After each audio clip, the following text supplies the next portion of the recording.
Welcome पिलामाने आज विज्ञान class को आम क्लासेस तरफ समस्त को स्वागत। तो पिलामाने आज आम आलोचना करबा दशम श्रेणी द्वितीय विषय अम्ल क्षार और लवण जहाँ कि इंग्रजी में कहा जाए एसिड बेस एंड सॉल्ट। तो पिलामाने देरी न करी क्लास को आरंभ कर। तो क्लास को आरंभ करने पूर्व आम जानवा दरकार जे आम क्लास रे कौन कौन आलोचना कर। तो देख पिला आम कौन कौन आलोचना कर ए पढ़ा आम अम्ल कौन क्षारक कौन और बदहजम और सूचक ये चारोटी विषय आज आम आलोचना कर। तो डेरी न करी क्लास को आरंभ कर। तो पिला माने अम्ल कहले कौन बुझुछ बुझुछ तेणु अम्ल कहले यदि आम देखा मो सिंपल वर्ड कहबी आम पार्टी को जो खाद्य कौन लगे खट्टा लगे बुझुछ तो से अम्ल अच्छे बोली आम कहवा ही अम्ल जमीक विभिन्न प्रकार खाद्य अच्छे जहाँ खाइले आम पार्टी को कौन लगे अम्ल लगे खट्टा लगे ताको आम अम्ल बोली कहवा बुझुछ ये हूँ तार डेफिनेशन बोर्ड लिखिबे। ताले कौन कौन खाद्य रही जमीक दही लेंबू कंचा आंब तेंतुली टमाटो बुझे ये खाद्य जो कौन था अम्ल था से खाद्य गुड़ाक आमको कौन लगे खटा लगे। तो बुझीपार पे तेणु आम अम्ल कह अम्ल अर्थ हूँ कहि कौन ना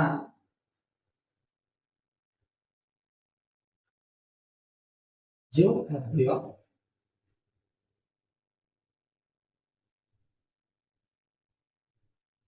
पार्टी को खट्टा लगे बुझीपार से अम्ल थाए बुझीपार यहीपरि भाव तुमने जापर जो खाद्यटा आमको लगे खट्टा लगे जमीक विभिन्न प्रकार खाद्य एग्जांपल मुझे तुमको कहबी दही लेंबू कमला कौन हो पारे अला बुझुचे तेंतुली है। तो यही सब खाद्य गुड़ाक कौन अच्छी अम्ल अच्छी कहीं गुड़ाक आमको खटा लगे से जदि क्षारक कथा कहवा तो तार डेफिनेशन सेम हम कि टिके अलग ना जो खाद्य पार्टी को कौन लगे क्षारिया बुझीपार क्षारिया लगे कौन कहदेवा से कौन था क्षारक था बुझीपार जमीक कहबी खाइबा सोडा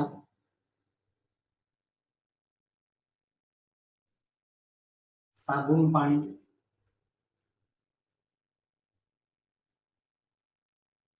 बुझीपार खाइबा सोडा साबुन पानी ये जिनस गुड़ाक कौन अटे आम क्षार अटे बुझे विभिन्न प्रकार क्षार अच्छे आगे गले जाना। तो ये डेफिनेशन अम्ल क्षार बुझी बुझी पिला ये हूँ तार सब एग्जांपल। तो ये आम आलोचना करवा बदहजम कौन देख मुझे क्लिक कर बोर्ड को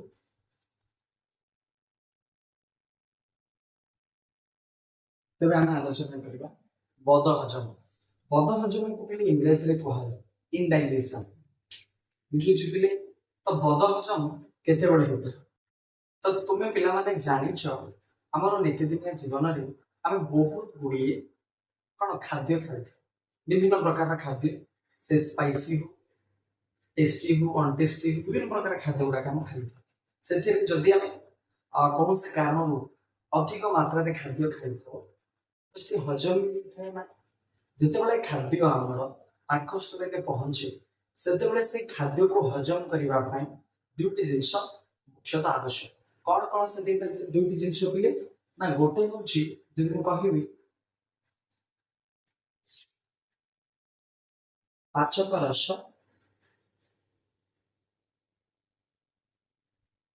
ଆଉ ଗୋଟେ ହେଉଛି ଲବଣାମ୍ଳ।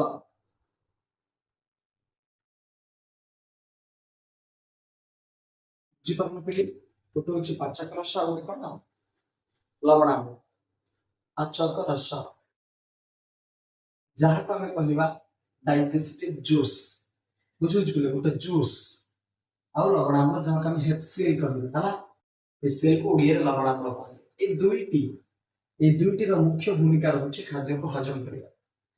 ତ ଯେତେବେଳେ ଆମେ ଅଧିକ ମାତ୍ରାର ଖାଦ୍ୟ ଖାଇଥାଉ ତାହେଲେ ତାକୁ ହଜମ କରିବା ପାଇଁ ଆମ ପାକସ୍ଥଳୀରୁ ଅଧିକ ମାତ୍ରାର HCl ରିଲିଜ ହେଇଥାଏ।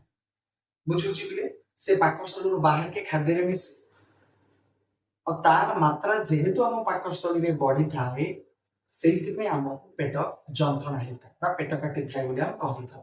ଆଉ ତାକୁ ହିଁ କହିବା ବଦହଜମ, ଇନଡାଇଜେସନ ବୋଲି କହିବା। ବୁଝୁଛି ପିଲାମାନେ? ତ ସେଇଥିପାଇଁ ତୁମେ ମାନେ ବିଭିନ୍ନ ଉପାୟ ବି ଜାଣିଛ, ଯେମିତିକି ଆମେ ପ୍ରାୟତଃ ମାର୍କେଟ ବା ଦୋକାନରୁ ଆଣୁଛୁ କଣ ଇନୋ, ନା ନାଇଁ? ଇନୋ କଣ କରେ? ଯୋଉ ଏସିଡିଟି, ବଦହଜମକୁ ତମେ ଏସିଡିଟି ବି କହିପାରିବ। ବୁଝୁଛୁ? ତାହେଲେ ଯୋଉ ଏସିଡିଟି ହେଇଥାଏ ଆମ ବଡିରେ, ତ ତାକୁ କଣ୍ଟ୍ରୋଲ କରିବା ପାଇଁ ଆମେ କଣ କରୁଛେ? ଇନୋ ବ୍ୟବହାର କରୁଛେ, କିମ୍ବା ସିରପ ଗୁଡାକ ବାହାରେ ବ୍ୟବହାର କରୁଛେ, ଆଉ କଣ ଡାଇଜେସନ ମେଡିସିନ ବି ବ୍ୟବହାର କରୁଛେ। ବୁଝୁଛୁ ପିଲାମାନେ? এই ଉପାୟରେ ଆମେ ବଦହଜମକୁ ନିୟନ୍ତ୍ରଣ କରିପାରୁଛେ। ତା ଅର୍ଥ ତମେ ଜାଣିଲ କଣ ନା ବଦହଜମର ଅର୍ଥ ହେଉଛି ଆମର ଶରୀରରେ ଅମ୍ଳର ବୃଦ୍ଧି ହେବ। ତାକୁ ନିୟନ୍ତ୍ରଣ କିଏ କରିବ ନା କ୍ଷାରକ, ଯେହେତୁ ଇନୋ ଗୋଟେ କ୍ଷାରକ ଅଟେ। ବୁଝୁଛି ପିଲାମାନେ? ତେଣୁ ତ ଆଶା କରୁଛି ବୁଝିପାରୁଥିବେ ପିଲାମାନେ। ତ ଏବେ ଆମେ ଆଲୋଚନା କରିବା ସୂଚକ, ଯାହାକୁ କି ଆମେ ଇଣ୍ଡିକେଟର କହିବା। କଣ କହିବା ପିଲାମାନେ? ଇଣ୍ଡିକେଟର। କଣ କହିବା? ଇଣ୍ଡିକେଟର। ଆଚ୍ଛା, ଇଣ୍ଡିକେଟରର କାମ କଣ? ସୂଚକ ଶବ୍ଦରୁ ହିଁ ତୁମେ ମାନେ ଜାଣିପାରୁଥିବ ଇଏ କିଛି ସୂଚିତ କରେ, ଇଣ୍ଡିକେଟ କରେ। ଯେମିତିକି ଗାଡି ଇଣ୍ଡିକେଟର, ଆମେ ଲେଫ୍ଟ କିମ୍ବା ରାଇଟ୍ ଯୋଉପଟେ ବୁଲିବାର ଅଛି ତାର ଇଣ୍ଡିକେଟ କରାଏ ପଛରେ ଆସୁଥିବା ଗାଡିକୁ। ସେଇଭଳି ସୂଚକର କାମ ହଉଛି କଣ ନା ଗୋଟେ ପଦାର୍ଥ ମଧ୍ୟରେ ଅମ୍ଳ ନା କ୍ଷାର ଅଛି ତାହା ଆମକୁ ସୂଚିତ କରିବା ପାଇଁ ସୂଚକ ବ୍ୟବହାର କରାଯାଏ। ତ ବୋଲେ କାହିଁକି ଆମେ ସୂଚକକୁ ବ୍ୟବହାର କରିବା ମୁଁ କହିବି, କଣ ଆର ଆବଶ୍ୟକତା ପଡ଼ିଲା? କାହିଁକି ନା ସବୁ ଖାଦ୍ୟକୁ ଆମେ ଚାଖିକି କହିପାରିବାନି ବା ଖାଇକି କହିପାରିବାନି ଯେ କି ଅମ୍ଳ କିଏ କ୍ଷାର। ବହୁତ ଗୁଡ଼ିଏ ଜିନିଷ ଅଛି ଯିଏକି ଆମ ପାଇଁ କ୍ଷତିକାରକ ହେଇପାରେ। ତ ସେଇଥିପାଇଁ ଆମେ କିଛି ସୂଚକକୁ ବ୍ୟବହାର କରିବା ଯାହା ଦ୍ୱାରା ଆମେ ସୂଚେଇ ପାରିବା ଯେ କେଉଁ ପଦାର୍ଥରେ କଣ ଅଛି, ଅମ୍ଳ ଅଛି ନା କ୍ଷାର ଅଛି। ବୁଝିପାରୁଛ ପିଲାମାନେ? ତାହେଲେ ଯଦି ଆମେ ଦେଖିବା ସୂଚକ ଦୁଇ ପ୍ରକାର ହେଇପାରେ।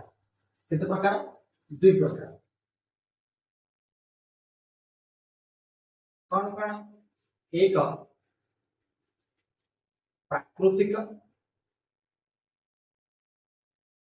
ଦୁଇ ମନୁଷ୍ୟକୃତ।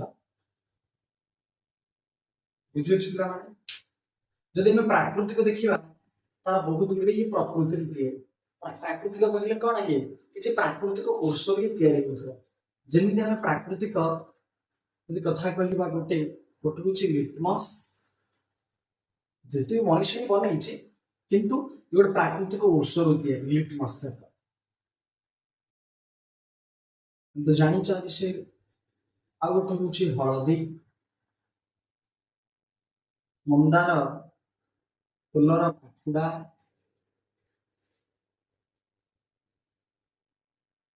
ବୁଝୁଛି ବୋଲି এইଭଳି ବହୁତ ଗୁଡ଼ିଏ ପ୍ରାକୃତିକ ଜିନିଷ ଗୁଡାକ ରହିଛି ଯାହାକୁ କି ଆମେ ବ୍ୟବହାର କରୁଛୁ କୋଉଥିପାଇଁ? ସୂଚକ ଭଳିଆ ବ୍ୟବହାର କରିବା ପାଇଁ। ତାପରେ ଆସିଲା ମନୁଷ୍ୟକୃତ କହିଲେ ଦି ପ୍ରକାର ଅଛି।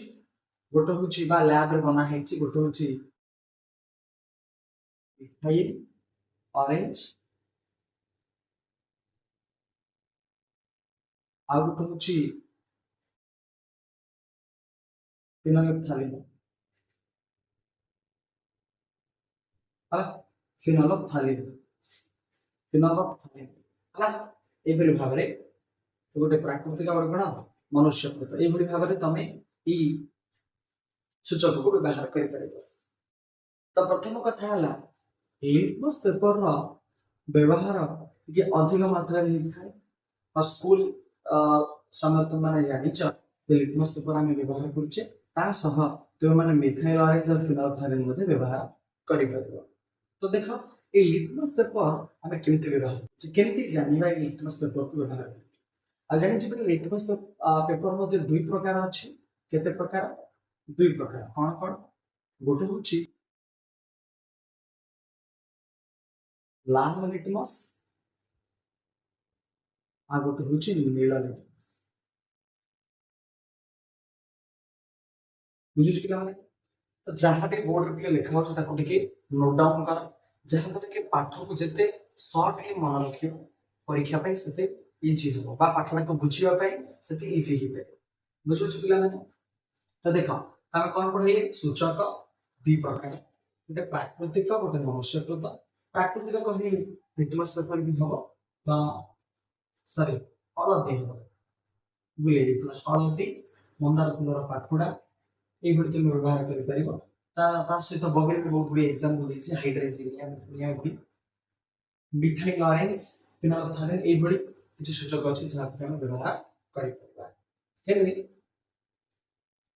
प्रथम कथा आम अम्ल क्षार जो अच्छी पदार्थ भितर गोटे खाद्य भितर आम कौन कर खाई कौन चाखिक व्यवहार मैं कहूली किंतु लिटमस पेपर जो व्यवहार करवा से दी प्रकार अच्छे गोटे लाल आउ नीला केमिति देखो गोटे परीक्षा करवा जदि मु दुईटी ग्लास नेबी सेथिरे किछि द्रवण नेबी सॉल्यूशन बुझिस पिला धरि ने ए ग्लास ये होछि बी ग्लास। तो प्रथम मु करिबे कोन दुईटी जाका लिटमस पेपर को आगरे मु बुडे बुझुछि गोटे नीला गोटे लाल एठी सेति मु कोन करिबे दुईटी लिटमस पेपर को व्यवहार बुझी परछ पिला माने। तो देखिबो इथि कोन जानिबो पिला माने को तो धरि नियो एथिरो रिजल्ट कोन हैला ना प्रथम कथा हैला जदि नील रंग रो जो लिटमस पेपर अछि से जदि परिवर्तन होई लाल हो गला हला नील नील रंगटा परिवर्तन होई काहे परिवर्तन हैला लाल रंग हैला किंतु लाल रंग परिवर्तन हैला नहीं।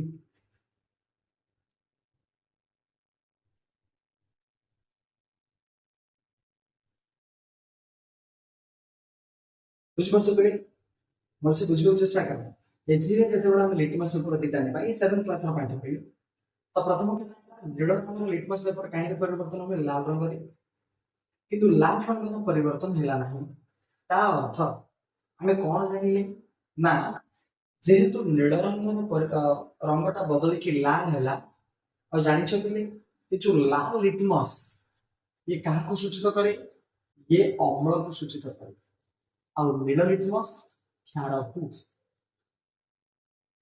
को ये सूचित करे जदि लिटमस पेपर नील धरे नील रंग सूचित करे कौन क्षारक और लाल लिटमस सूचित करे अम्ल को आठ पिला माने एटी जो नील रंग जदि बदल की लाल होची ताले द्रवणटी कौन अटे ना द्रवणटी अम्लीय अटे कौन अटे अम्लीय काहे ना लाल रंग हैला ना तो लाल रंग काको सूचित करे अम्ल तो एई परि भाबरे हमें एई द्रवणर गुण अम्लीय बोली कि जानि पारे सेही बोली एथिरि कौन हबो केसटा एटी तुम जानि पारिथिबो केस बी कौन हबो क्लास बी ना नील रंग परिवर्तन हेबो नै हला नील रंग कौन से परिवर्तन हबनी किंतु लाल लिटमस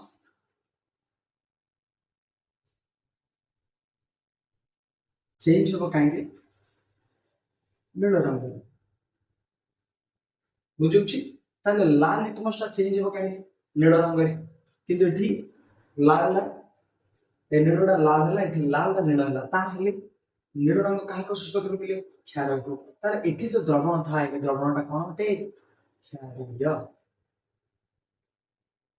बुझ परछ कि एई परि भाबरे हमें कोन कले ना लिटमस पेपर को व्यवहार करके जानि पारि जे कोन से को द्रवण रे अम्ल अछि ना को द्रवण रे कोन अछि क्षार अछि तो बेले बेले बेले एमिति किछि द्रवण थाए जे कि ना अम्लीय गुण प्रदर्शन करंती ना क्षारीय गुण ताल ताले तार कारण कोन ना सेथिरे अम्लर परिमाण और क्षारर परिमाण इक्वल थाए जेमको कि हम प्रशमित द्रवण बोली कहबो बा न्यूट्रलाइजेशन सॉल्यूशन बोली कहबो कहबो बुझुछि सेथे इक्वल इक्वल अमाउंट रा कोन थिबो अम्ल थिबा और क्षारीय थिबो बुझुछि तेनु हला एपरि भाबरे तो ये थिला पिले अम्ल कोन क्षारक कोन बदहजम कोन एवं सूचक बुझि परछ पिला माने तेनु जो लिटमस पेपर पिले बाहर करा जायछि से होछि लाइचेन बा लाइकेन तमे जहा भी किछ कहि पारा नाम गोटे शैवालिकारू आको बाहर करा जायछि बुझि पिले सेथिले पेपर टी प्रस्तुत तेनु कहिली गोटे प्राकृतिक होई परिबो काहे ना प्राकृतिक औषध तयारी तेनु सेमती गुड़ा को बुझिबा पई तम फंडामेंटल क्लियर हेबो पई हम कहिबला माने तो नेक्स्ट क्लास में देखिबा आगो को अम्ल ओ क्षारक रासायनिक धर्म विषय आलोचना करिबा बुझुछि पिला माने तो क्लास जदि भल लागिथिबो तो हमर ए चैनल को सब्सक्राइब शेयर एवं लाइक करि नबो वीडियो आज भी एति की तो नेक्स्ट क्लास देखा धन्यवाद।